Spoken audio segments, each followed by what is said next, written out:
शक्ल का ये बाल नामी मुजस्समा कुछ दिन पहले ईरान में जलाया गया है। आखिर इसके पीछे की हिस्ट्री क्या है और लोग क्यों इसे जला रहे हैं? ईरान की 1979 की इस्लामिक रेवोल्यूशन की एनिवर्सरी पर स्टेट ऑर्गेनाइज्ड रियलाइज में एक बदा यानी कि बाल बुत का स्टैचू बनाया गया और उस पर स्टार ऑफ डेविड यानी कि इसराइल का निशान और दूसरे ऐसे सिंबल्स बनाए गए। अब कुछ ही दिन पहले ईरान के लोगों ने इस स्टैचू को आग लगा दी, डेथ ऑफ अमेरिका और डेथ ऑफ इसराइल के नारे भी लगाए और इस सारी सिचुएशन को पॉलिटिकल और मॉरल सिंबल के तौर पर दिखाया गया। अगर हम बाल बुत नामी स्टैचू की हिस्ट्री देखें तो इसकी हिस्ट्री हजरत इलियास अलैहिस्सलाम की कौम से मिलती है। हजरत इलियास अलैहिस्सलाम ने अपनी कौम को तागूत और बातिल की इबादत से मना किया था और अगर हम इसे बाइबल और तफसीर की रोशनी में देखें तो इन सब को, इस तागूत को या जिस बुत की वो इबादत करते थे उसे बाल से जोड़ा जाता है।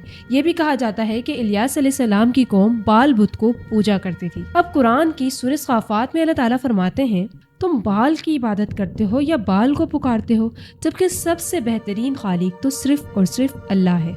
अब ये बात हजरत इलियास अलैहिस्सलाम की कौम से की जा रही थी कि वो बाल बुत को पूजते हैं जबकि सबसे बेहतरीन खालिक सिर्फ और सिर्फ अल्लाह है। सिर्फ अल्लाह की इबादत करो, अल्लाह से मदद मांगो और उसके साथ किसी को भी शरीक ना बनाओ। हजरत इलियास अलैहिस्सलाम ने अपनी कौम को तौहीद की दावत दी, अल्लाह की तरफ बुलाया और एक खालिक अल्लाह ताला की इबादत का हुक्म दिया। हजरत इलियास अलैहिस्सलाम को उस वक्त बनी इसराइल की तरफ भेजा गया था, वही बनी इसराइल जिसे आज हम इसराइली कहते हैं। हजरत इलियास अलैहिस्सलाम ने इन्हें तौहीद की दावत दी, अल्लाह की तरफ बुलाया, लेकिन उसके बावजूद भी ये कौम नहीं मानी। इन्होंने इनकार किया, मजाक उड़ाया, हक को छोड़कर बातिल की तरफ गए। फिर आहिस्ता आहिस्ता इन पर कहत नाजिल हुआ, मुश्किलात आई, फिर अल्लाह ने इन्हें हमेशा के लिए जलीलो ख्वार कर दिया।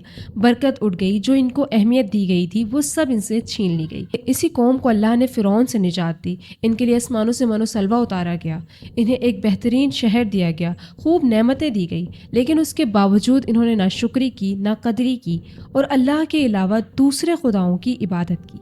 अब इस बाल की इंफॉर्मेशन हमें एफस्टीन फाइल्स में भी मिलती है, यानी कि ये लोग इसी बाल नामी खुदा के सामने सेक्रीफाइसेस पेश करते हैं, छोटे छोटे बच्चों को सेक्रीफाइस करते हैं और इसको अपना खुदा मानते हैं और इसकी परस्तिश करते हैं। बड़े बड़े इंटरनेशनल ब्रांड्स इस बाल के नाम पर बने हुए हैं, बड़े बड़े ब्रांड्स इसको प्रमोट करते हैं, इसके सिंबल को यूज करते हैं। इसका मतलब है कि ये लोग अभी भी इस बाल की परस्तिश करते हैं और इसके आगे सेक्रीफाइसेस पेश करते हैं। हमें चाहिए कि इस एरा में अपने ईमान को स्ट्रॉन्ग रखें, कुरान को समझ कर पढ़ें, अपनी जिंदगी में शामिल करें और खुद से इस्लाम को पढ़ें और समझें ताकि हम खुद को इस तरह की गुमराहियों से बचा सकें।